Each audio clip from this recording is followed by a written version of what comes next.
Yes, really, I'm not kidding. My friend's mom legitimately thought I was the Antichrist. And here's the story of how. So, I know what you're thinking. What? And I know that that sounds kind of insane, and I get it because it is kind of insane. Now, for this story, we have to go all the way back to 7th grade. So, here I am, being 13, having a dandy old time. This is just before the pandemic. And I have a friend named, well, we'll call her Lucky. Now, Lucky, well, let's just say she was a bit of a, wayward youth. She was gay. Now, her mother and father did not know about this, and if they did, let's just say it wouldn't be pretty. Now, this was back in my liberal days, so I was a good ally and all that. Now, not only was she a bit light on the loafers, she also liked anime, which is an obvious correlation, and also, if you ask me, probably the worst offense. Her favorite anime was called Yuri on Ice, a strange and fruity anime about two ice skaters that fall in love. Aww!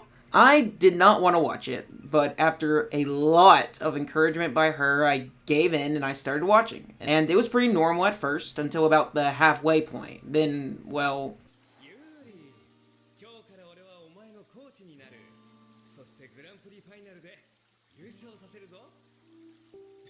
Seeing that, I of course stopped watching, and that should have been the end of it. But it wasn't. It really wasn't. If that was the end of it, there would not be this video. So one day I was over at her house before social. It's a southern thing where kids learn manners and slow dancing and all that. I mean, it's useful at weddings, but besides that, it's useless. And while there, noticing the slippery floors, I did a little bit of a slippy slip. I did it. While there, noticing the slippery floors, I did a little bit of a slip and said, "Look, Lucky, I'm like Yuri." She looked at me in utter horror. Like, she was legitimately scared. I told her it was fine. There's no way her mother would figure out anything by just those few words, but I was very wrong. Because her mom is insane. Like, jail after a manic episode insane. Like, jail after a manic episode twice insane. Now, I went home after social, and then it happened. At school the next day, Lucky was in tears. I asked her what was wrong, and she said she knows everything. She then proceeded to tell me that her mom had somehow figured out what Yuri on Ice was and believed that I had tricked her into watching it. Now, she told her mom that no, he didn't force me, and it turns out that I'm gay. It was crazy. Whole big thing. And that's, of course, when she really flipped out.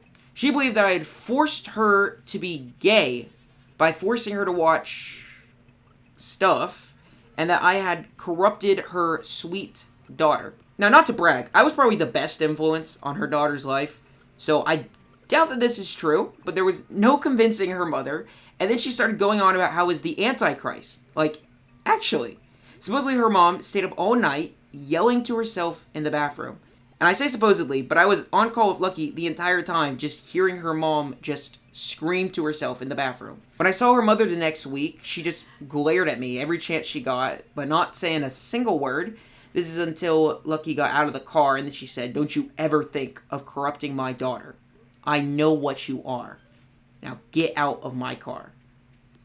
So I was 13. So as a 13-year-old, I was a little scared, and so was Lucky, because her mother had a history of going to jail for certain episodes. And supposedly she had been threatening to hurt me when Lucy was at home with her. And Lucky told me that when she was at home, she had been threatening to hurt me. But to herself, not to Lucky, just talking to herself about hurting me in the middle of the night. I was very scared. Now, once I heard that, I had my dad start taking me to and from social because it started getting worse and worse. She randomly showed up at my school at one point and just stared at me in the halls when I was going to class. Not even to visit Lucky, because we went to the same school. Like, I thought she was there to call Lucky up to the office to pick her up. But no, she just showed up and stared at me. This happened twice, by the way. Not just once, twice. Now, this went on for a while, like a long while. And eventually she stopped showing up at my school and stopped talking to herself about strangling me. But still, if I was ever brought up at home, she would start cursing and threatening me. Now, I don't go to that school anymore. I haven't in almost 4 years. I haven't talked to Lucky in 3 years. But I still think about this years later. This is definitely one of the crazier things to happen to me. And it definitely makes a good story, but it was very, very scary, especially considering her past, that she was this angry at me.